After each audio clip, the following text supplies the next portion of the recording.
Buenas tardes, maestros, ¿cómo están? Mucho gusto en saludarlos. Espero que todos se encuentren excelentemente bien. Vamos a comenzar con la sesión de la clase de hoy de Filosofía de la Educación. Y bueno, retomando un poquito lo que vimos la semana pasada, maestros, hay que recordar que estuvimos platicando acerca de la influencia de la cultura en la educación. Y veíamos cómo la educación pues es un ente propio de la cultura, ¿verdad? Es un elemento propio de la cultura. Comentábamos que la educación tiende a adecuarse a la cultura y no puede haber cultura sin educación, así como tampoco puede haber una educación sin una cultura. Toda cultura requiere de una educación y toda educación se da dentro de una cultura. Es una relación necesaria, ¿verdad? Entre un elemento y otro. Y bueno, a partir de aquí precisamente vamos a abordar el tema de hoy que tiene que ver con la filosofía de la cultura, entender un poquito qué es la filosofía de la cultura y cómo ésta se relaciona con lo que es la educación. Bueno, aquí tenemos el concepto de filosofía de la cultura, ¿verdad? Y vamos a entenderla precisamente como una disciplina, es una rama propia de la filosofía, maestros, la filosofía de la cultura, que obviamente su objeto de estudio va a ser precisamente la cultura como tal, ¿verdad? Se propone explicar el fenómeno de la cultura como un fenómeno, como algo que se manifiesta, como algo que allí está partiendo de sus leyes más esenciales, o sea, partiendo de su esencia. Hablar de las leyes esenciales de algo, maestros, es hacer referencia a la esencia o al principio constitutivo, a la parte más importante de algo. Investigando las causas de su génesis, o sea, de su origen. La palabra génesis significa origen. ¿Cuáles son las causas que dan entonces origen a una determinada cultura? Obviamente, ¿para qué? Para entenderla mejor. Las normas de su transformación. Nosotros sabemos, maestros, que toda cultura se va transformando con el paso del tiempo. La cultura es una y ahí está. En cuanto tal, esencialmente es inamovible, es inacabada, es inmutable. Pero la parte orgánica de la cultura, esa sí va cambiando, maestros. Conforme va pasando el tiempo, nos damos cuenta que las culturas se van adaptando, ¿verdad? Precisamente a esto, al tiempo, a las circunstancias y a las normas que se van dando. Las condiciones tanto de su crecimiento como de su decadencia. Tenemos a lo largo de la historia de la humanidad que hay culturas que se han ido fortaleciendo y otras que también han ido decayendo, ¿verdad? Hasta desaparecer. Aquí mismo en nuestra nación hemos tenido culturas que de alguna manera pues han desaparecido, ¿verdad? Perdón, y tenemos otras que son autóctonas todavía, que son muy originales y que se busca precisamente su preservación. A lo mejor ya no tanto su crecimiento. Hubo culturas que en su momento sí crecieron mucho, ¿verdad? Hablemos de la cultura mexica, por ejemplo. Sí, ellos, los aztecas, crecieron a tal grado que lograron dominar a otras culturas de pueblos aledaños a ellos. Pero también en su momento, pues, desaparecieron, hubo una decadencia, ¿verdad? Como tal de esta cultura. Tal vez todavía existen por ahí algunos vestigios o existen algunos rasgos o algunos asentamientos incluso humanos, ¿verdad? Sí, con esa cultura, pero ya es lo menos, ¿verdad? Se dio una decadencia. Los contenidos, ¿a qué se refiere con esto de los contenidos? Todo aquello que integra la cultura, las formas de sus fases, o sea, los momentos que ha pasado la cultura históricamente hablando, cómo se ha ido manifestando, ¿verdad? A través del tiempo, los fines remotos de sus tendencias íntimas. ¿Cuál es el objetivo propio de la cultura? ¿Qué es lo que busca la cultura? Esos son sus tendencias más íntimas, ¿verdad? Los aspectos más intrínsecos y más naturales de la cultura que lo llevan a buscar ciertas cosas o ciertos elementos, ¿sí? En términos generales, esto es, maestros, la filosofía de la cultura. Nos ayuda a entender entonces a la cultura en todas y cada una de sus partes, en donde con toda certeza viene a relucir lo que es la educación. Entre una de sus finalidades está el orientarnos críticamente, o sea, a través de un criterio, a través de ciertas normas mentales, sobre el desarrollo de la vida intelectual, ¿sí? Así como sus fines, caminos y medios. La vida intelectual de la cultura es fundamental, maestros. No podemos entender una cultura sin una vida intelectual. Y yo creo que nosotros, pues sí nos damos cuenta, ¿verdad? De cómo las culturas ancestrales, las culturas de nuestros antepasados, pues tenían una vida intelectual fuerte, tenían escuelas, tenían ciertas prácticas, tenían una milicia, ¿verdad? Tenían un gobierno y tenían un ejército que estaban debidamente preparados, sí entrenados físicamente, pero también preparados, ¿verdad? Entonces, ¿cómo es que se dio esa vida intelectual? Por ejemplo, ellos escogían las culturas primitivas, primigenias, ellos escogían sus disciplinas, sus materias, ¿verdad? Dependiendo del tipo de ciudadanos que querían lograr, para darles una cierta formación académica y por eso mismo, por ende, que se diera un cierto estilo de vida. ¿Sí? Desde entonces la educación viene configurándose en lo que es la cultura, maestros, a través de un cierto estilo de vida. Y viene entonces la parte de la educación intelectual. ¿Sí? Bueno, primero pues considerar que la educación intelectual abarca muchos aspectos, ¿verdad? Pero bueno, antes que nada, maestros, yo espero que haya quedado claro lo que es la filosofía de la cultura, que como disciplina filosófica nos va a ayudar, repito, a entender mejor a esta última, a la cultura, en todos y cada uno de sus ámbitos, de sus rubros. Es muy amplio, maestros. Hablar de la filosofía de la cultura es algo realmente muy amplio, es algo muy complejo, ¿verdad? Y que bueno, pues en su momento podríamos nosotros meternos a hacer un estudio sistemático de la cultura y de la filosofía de vida de la cultura. Estemos en presencia de eso precisamente, ¿verdad? De una filosofía de la cultura. Y bueno, vamos a abarcar ahora, o vamos a pasar ahora a lo que es la educación intelectual con las diferentes características y formas que tiene, ¿verdad? Vamos a partir de la premisa de que la educación intelectual pues es fundamental. Necesitamos formar mentes pensantes, hombres inteligentes, ¿verdad? Que sepan resolver problemas que se les presentan en cada momento, que sepan tener una teoría y un bagaje cultural importante, ¿verdad? De conocimientos. A lo mejor no una memoria enciclopédica, que todo lo sepa, que todo lo abarque, que todo lo comprenda, pero sí un pensamiento crítico que nos permita entender la realidad que se está estudiando y ofrecer alternativas de solución, ¿verdad? Y aquí tenemos que la educación entonces intelectual supone no solamente la adquisición y aplicación oportuna de los conocimientos, sino también de la ciencia de las potencias mentales.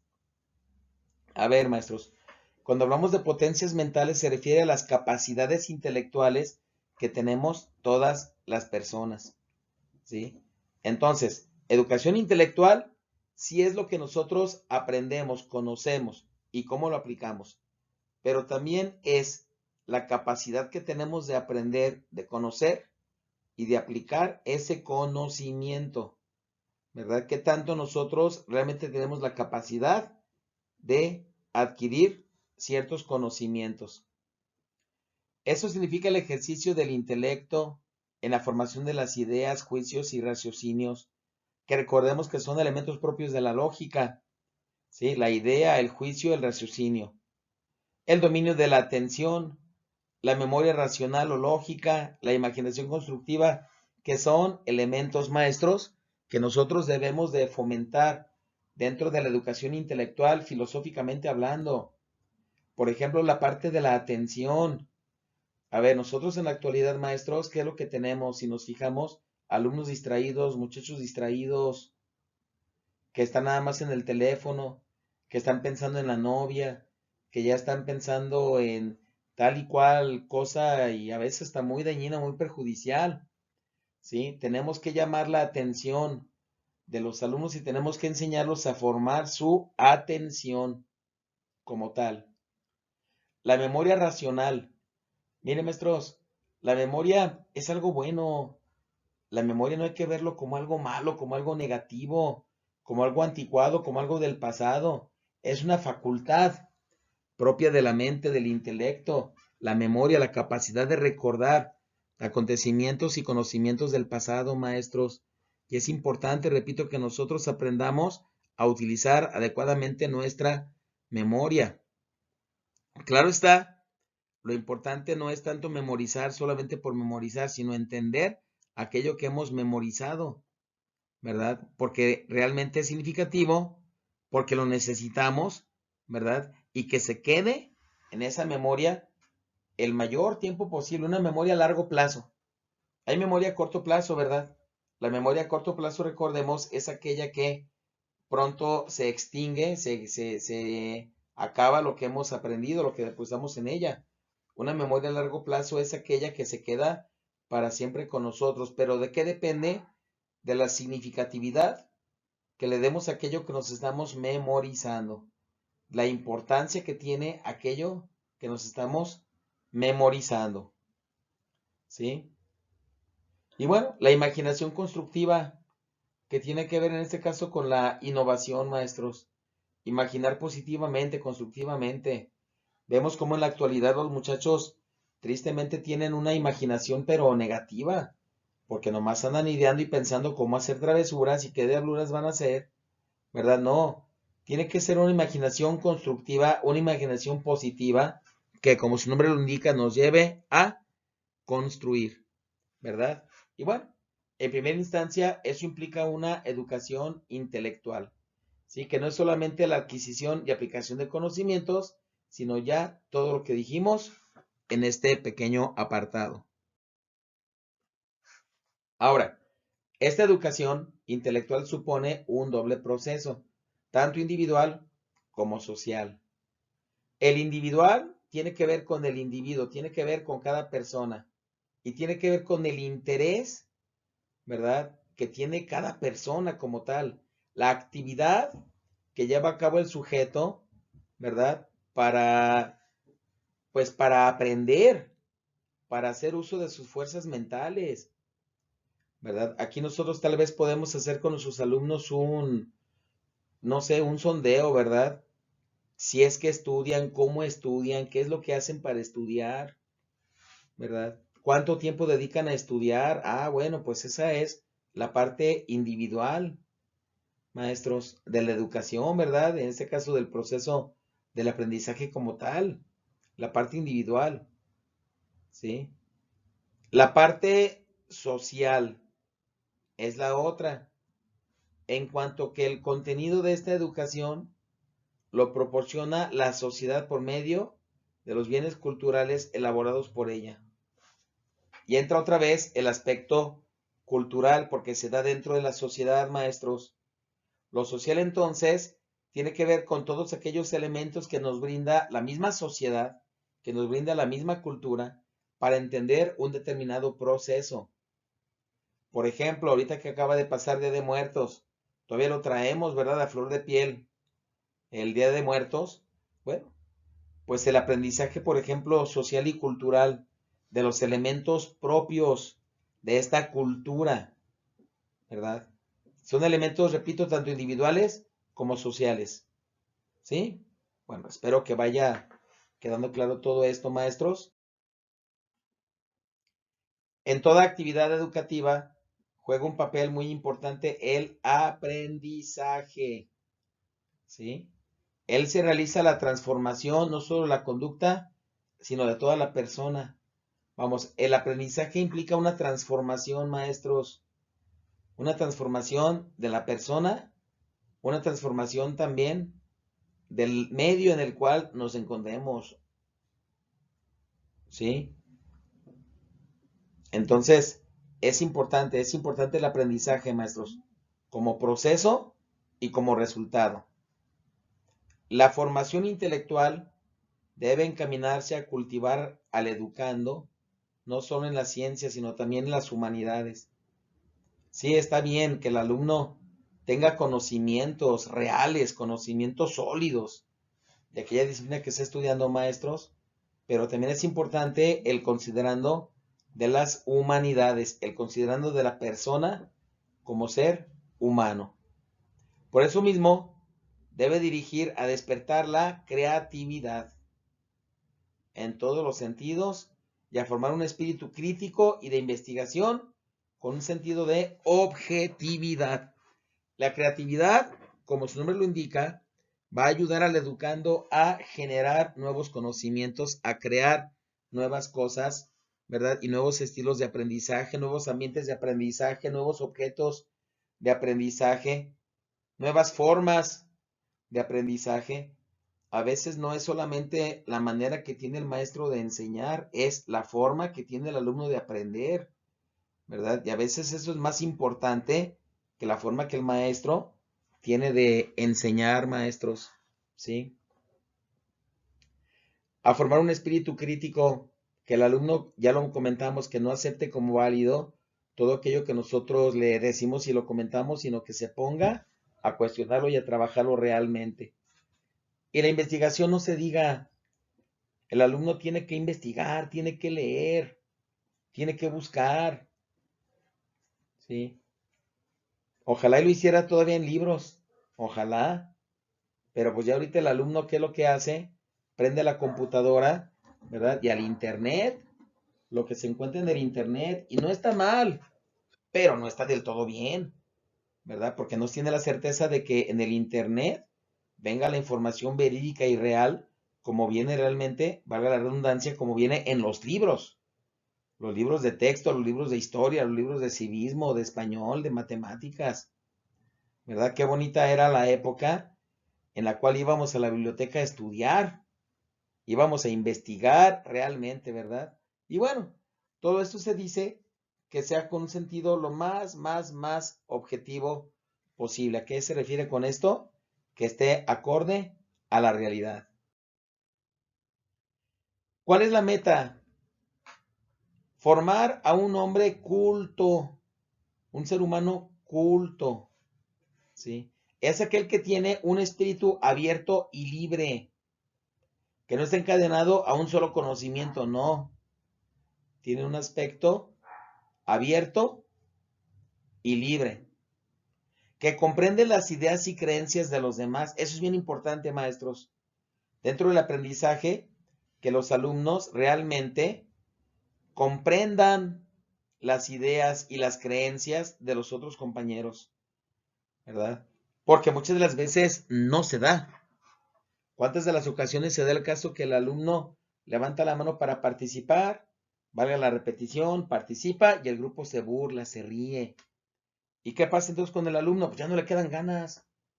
¿Qué dice? No, hombre, ya no participo. ¿Para qué? Para que se burlen de mí, para que se rían de mí. Pues como que no, ¿verdad? Son cosas y situaciones que realmente no van, maestros. Tenemos que ser empáticos, tenemos que aceptar, aun cuando tal vez no estemos de acuerdo, aun cuando tal vez no aceptemos eso que estamos, de alguna manera, que el alumno está compartiendo, el compañero nos está compartiendo, ¿verdad? Habrá que aceptarlo como tal, con respeto, ¿sí? Eso también implica la formación de un hombre culto. Entonces, tiene que ver con el bagaje, adquisición de conocimientos, pero sobre todo tiene que ver con la persona, ¿verdad? Yo insisto en eso, tiene que ver con la persona, el respeto al conocimiento de los demás y el aprendizaje, ¿verdad? En este caso, de las otras personas. Y bueno, en función de esto, vamos a hablar de lo que es ahora la formación social. Ya hablamos de la formación intelectual. Ahora vamos a hablar de la formación social y primero vamos a hablar de lo que es la educación moral. La educación moral. Miren, maestros, filosóficamente hablando, hablar de educación moral no es hablar de educación religiosa. Hay una parte dentro de la iglesia, dentro de la religión católica, por ejemplo, que se conoce como teología moral, perdón, ¿verdad? Y bueno, sí, ahí sí tiene que ver con el aspecto religioso. Pero aquí hablar de moral es hablar de muchas cosas más que la religión. Es hablar de estilo de vida, es hablar de la persona, de crecimiento, de aprendizaje, de servicio, de valoración, de muchas cosas como tal, ¿sí? Esta tarea de la educación moral comprende la formación de hábitos morales, pensamiento y acciones que tengan un valor permanente, individual y social. Ahí está lo que implica la educación moral, maestros. Formación de hábitos morales. ¿Cuántos hábitos morales podríamos nosotros formar en los alumnos? El hábito del estudio, por ejemplo, el hábito del ejercicio, el hábito de la buena alimentación, el hábito del crecimiento sano, ¿verdad? Todo eso es educación moral. Todo eso es educación moral, maestros. ¿Sí? La educación o la formación de pensamientos, pensamientos adecuados, pensamientos correctos, pensamientos sanos, constructivos, no destructivos, no destructivos. De acciones, acciones morales, maestros, acciones tan sencillas como saludar, contestar un saludo, dar las gracias, pedir las cosas por favor, ¿sí? Sentirte que de alguna manera eres atendida y atendido, ¿verdad? Por un comportamiento moral como tal, ¿sí? Esas son las acciones. Y bueno, obviamente esto supone la práctica de una vida moral sana. Aquí habríamos que ponernos a pensar, maestros, ¿qué tan sana realmente es mi vida que le pueda dar un carácter de moral? ¿Sí? ¿Qué tan sana es mi vida que le pueda dar un carácter de moral? ¿Verdad? En conformidad con los principios de la ley. Fíjense, maestros, o de la ley moral. Entonces, actuar de acuerdo a la ley moral es actuar de acuerdo a la moral misma, como tal, ¿sí? Que deben enseñarse gradualmente al educando. Maestros, hay que darles educación moral a los alumnos, por favor, se los encargo mucho. Hay que darles educación moral a los alumnos, ¿sí? Que sean personas buenas, personas bien educadas, personas responsables, respetuosas, ¿sí? Personas llenas de misericordia para con los demás, que se sepan poner en los zapatos de las otras personas, ¿verdad? Y evitar personas malosas, con malas intenciones, con mala entraña, ¿verdad? No, eso de nada realmente nos sirve, maestros, de nada nos sirve eso. Entonces, a manera de cierre de esta parte, un comportamiento moral se apoya en la ley moral, obviamente. ¿Y cómo se puede entender la ley moral, maestros? Aquí está, miren. Aquellos principios de acción en forma de mandatos, imperativos o prohibitivos que la misma razón descubre cuando reflexiona sobre la conducta y lo que conviene a la naturaleza racional del hombre íntegramente considerado. A ver, vamos a platicar un poquito acerca de esta definición de ley moral. Primeramente, se habla de que son principios de acción. La ley moral es para aplicarse, es para vivirse, es para actuar. Va a incidir en la conducta de las personas, que pueden ser mandatos imperativos o prohibitivos.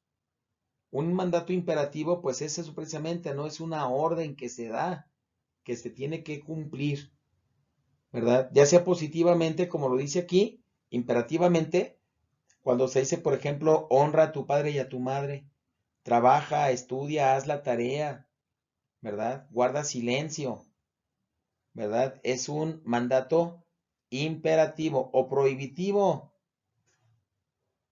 No pierdas el tiempo en la escuela, ¿sí?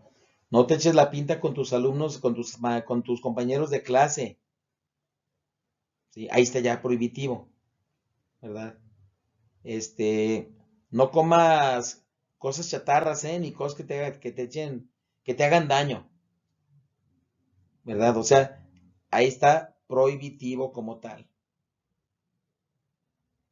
La razón va descubriendo, ¿verdad? Precisamente todas estas leyes, conforme va analizando la conducta de las personas, pero también aquello que le conviene a la naturaleza racional del hombre. ¿Qué es lo que nos conviene a nosotros, maestros, racionalmente hablando? ¿Qué es lo que nos conviene realmente? Ahí entra la parte de la ley moral. Bueno, espero que hasta aquí todo vaya quedando adecuadamente claro. Entonces, tenemos que la educación moral se relaciona con la formación del carácter. Se logra por el mismo proceso de formación de este. Formar el carácter, maestros, es fundamental. Tener carácter no es tener mal humor y aventar todo bien enojado, ¿verdad? Y dar el portazo y gritar. Hay gente, con todo respeto, gente muy fellita, ¿verdad? Que luego tiene una forma de ser muy, pues muy lamentable, que deja mucho que desear. No, eso no es el carácter, ¿sí? El carácter tiene que ver, maestros, con la totalidad de nuestra persona. Tiene que ver con nuestra esencia, tiene que ver con nuestra naturaleza que nos lleve precisamente a hacerle frente a las situaciones propias de la vida. Eso es carácter. Mantenernos firmes, mantenernos bien parados, bien plantados en aquello que estamos haciendo. Eso es carácter como tal. No es gritar y tratar mal a los demás, ¿verdad? No es que me dijeron en la clase de filosofía de educación que debo de formar mi carácter. No, pero espérame. Formar el carácter no significa ser tibio. Formar el carácter es ser frío o ser caliente como tal. ¿Sí? Bueno, y que nosotros realmente trabajemos en la formación de este carácter, maestros. Que los alumnos tengan carácter, ¿verdad? Es algo que debemos de trabajar también en ellos, que tengan carácter. Bien. En la formación moral, aquí se habla que la disciplina de la voluntad es la primera, es de primera importancia. A ver, maestros, miren, la voluntad es fundamental aquí también en la formación moral. La voluntad es básica y tiene que ver con el carácter. Del carácter se desprende la voluntad, ¿sí? La voluntad es realmente hacer las cosas. Eso es voluntad. Realmente cumplir con aquello que nos estamos planteando, ¿verdad? Yo no puedo decir que tengo voluntad si me hago el propósito de irme a caminar todos los días a las 6 de la tarde y no cumplo, ¿no? Ahí no hay voluntad. Si la voluntad es cuando realmente lo voy a hacer. Arthur Schopenhauer, ¿verdad? Él nos habla, perdón, Friedrich Nietzsche nos habla de lo que es la voluntad de poder. Federico Nietzsche o Nietzsche nos habla de lo que es la voluntad de poder. Esa voluntad de poder, dice Nietzsche, que nos va a ayudar a salir adelante en todo lo que hagamos, ¿sí? Que nos va a llevar precisamente a trabajar en aquello que tenemos que hacer. Esa es la formación de la voluntad, maestros, ¿verdad? Yo les encargo que tengamos mucha voluntad. La vida no es fácil, al contrario, es compleja, y hasta complicada y hasta difícil. Pero si tenemos voluntad y tenemos carácter, realmente vamos a salir adelante, maestros, ¿verdad? Y que esto igualmente lo transmitamos a nuestros alumnos, que lleguen a ser personas de carácter y de voluntad, inclusive teniendo una bonita forma de ser, fíjense. También para eso se necesita carácter, ¿eh? Para ser amable, para ser afable, para ser responsable y para tratar bien a los demás, ¿verdad? Entonces vamos a quitar esa idea errada de lo que es el carácter, maestros. Espero que hasta aquí vaya todo bien y que se vaya entendiendo, ¿verdad? Esa es la parte de la formación moral. Ahora, hay una relación entre lo que es la educación moral y la educación social. La verdadera educación social y cívica es en relación con la educación moral. Van de la mano, maestros. Van de la mano la educación moral y la educación social, la educación cívica, que también es algo fundamental, necesario en la actualidad, la formación cívica. Un buen ciudadano es la persona que ha adquirido virtudes morales básicas, virtudes sociales y cívicas, que están en conformidad con la ley moral, ¿sí? Virtudes morales, maestros, hay que recordarlas, ¿verdad? La justicia, la templanza, la fortaleza, la prudencia. La justicia, dale a cada quien lo suyo, ¿sí? La templanza, frenar los placeres, frenar los apetitos, frenar las pasiones, frenarlas, no dejarnos llevar por esos placeres, por esos apetitos, por esas pasiones, ¿sí? La fortaleza, salir adelante en las diferentes situaciones de la vida, salir adelante, hacerle frente a la vida y a sus problemas, ¿sí? Y la sabiduría o prudencia, se le conoce de ambas formas, sabiduría o prudencia, comportarnos adecuadamente en las diferentes situaciones de la vida. La prudencia para hablar, no hablar de más, así como tampoco no hablar de menos. La prudencia para quedarnos callados cuando realmente se necesita que así sea, quedarnos callados, ¿sí? La prudencia al manejar, la prudencia al comer, al beber, ¿verdad?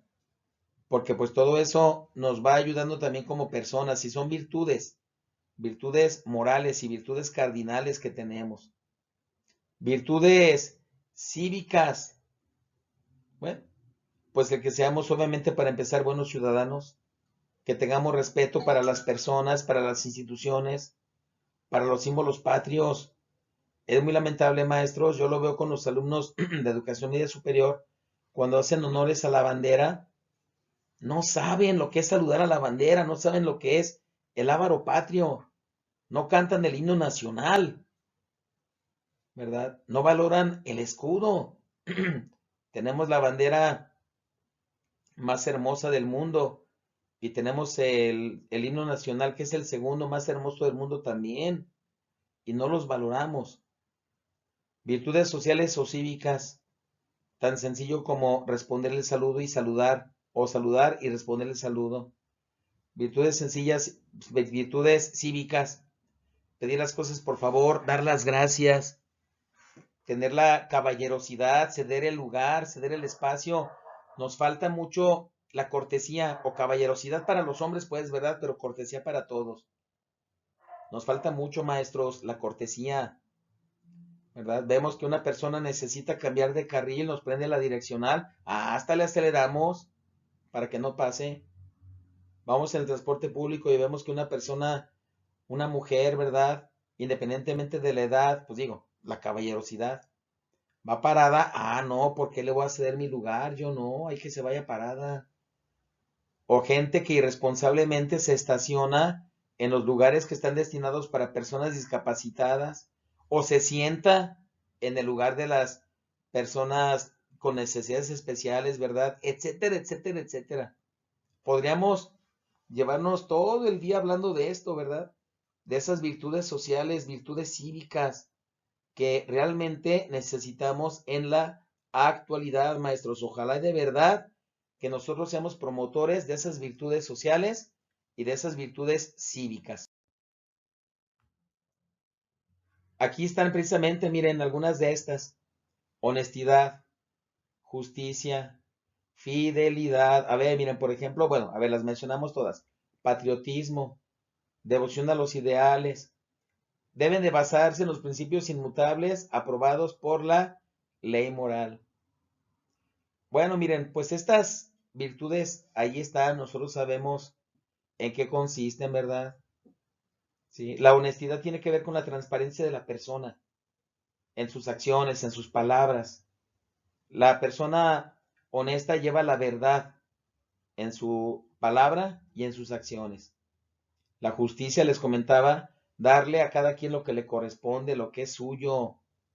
Cada día tenemos que ser justos, ¿verdad? La fidelidad, vamos, la fidelidad no es solamente para con las parejas, la esposa, el esposo, el novio, la novia, la pareja, no. Por ejemplo, tener fidelidad a la palabra dada, cumplir con la palabra. Eso es fidelidad, maestros, eso es fidelidad.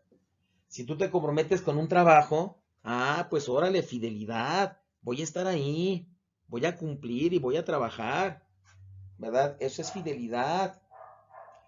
Patriotismo, yo les comentaba, ¿verdad? Amor a la patria, que se manifiesta en acciones concretas como tal, sumar a la nación y no restar. Bueno, solo cuando la moralidad propiamente dicha se reconoce como base de la ciudadanía, se realiza el verdadero progreso social y político. Dicho de otra manera, maestros, el progreso social y político depende del cumplimiento de la moralidad por parte de la ciudadanía, del cumplimiento de las leyes morales. Entonces va a haber un progreso tanto social, político y, ¿por qué no, incluso también científico, maestros? En la actividad educativa, otro punto importante, maestros, es la conformación de la personalidad del maestro, ¿sí? Nuestra personalidad es fundamental, es un factor decisivo para la educación moral de los alumnos. Tenemos el compromiso fuerte, maestros. Tenemos un compromiso fuerte. ¿Cuál es? Dar testimonio, dar buen ejemplo, ¿sí? Tener una personalidad adecuada, que se va a ver desde la manera en que nos vestimos, si nosotros nos arreglamos para ir al trabajo, si nosotros somos limpios, aseados, ¿verdad? Los alumnos lo van a sentir. ¿Qué van a decir? Ah, qué bien se viste mi maestra, mi maestro. Siempre viene limpia, viene muy limpio, muy arreglada, ¿verdad? Arreglado. Sí, qué rico huele. O sea, todo eso tiene que ver con la personalidad del maestro en la formación y educación moral de los alumnos. Nuestra conducta tiene que ser un ejemplo. Tampoco se debe de pedir que seamos santos, ¿verdad? No, no, no, no, no, no. Pero sí debemos de mantener, dice, una corrección exquisita en las relaciones con los alumnos, ¿sí? Que nos llevemos adecuadamente con ellos, que seamos un ejemplo para con ellos, ¿verdad? Y que también aceptemos, ¿por qué no?, las observaciones y los comentarios que los alumnos nos pueden dar. La conducta del maestro se va a regir por la justicia y no tanto por la simpatía. No es tanto que me caiga bien el alumno o la alumna. No, tenemos que ser equitativos, tenemos que ser justos, ¿verdad? Para que el alumno también llegue a ser justo, maestros. Por su actuación justa, logrará obtener la autoridad moral que necesita. ¿Sí? Tener una autoridad moral, eso es fundamental, maestros, ¿verdad? Es fundamental para poder ayudar en la educación de nuestros alumnos, ¿verdad? Tener una educación moral. Y bueno, hasta aquí vamos a dejar esta presentación del día de hoy. Vimos cosas y aspectos realmente importantes, maestros, que debemos de considerar, ¿verdad? Yo se los dejo a su reflexión. Se los dejo para que ustedes lo revisen, lo analicen, lo piensen, ¿verdad? Hablar de la formación moral, la educación moral, hablar de la educación social, ¿verdad? Son aspectos realmente importantes, filosóficamente hablando, hablar de la filosofía de la cultura. Hay que tomarlo en cuenta, maestros, la cultura, ¿verdad? Como un factor primordial en la educación de los alumnos. Bueno, maestros, pues me reitero a sus órdenes, que tengan una excelente tarde y les encargo su reporte de clase. Gusto en saludarlos, maestros. Hasta pronto. Gracias. Adiós.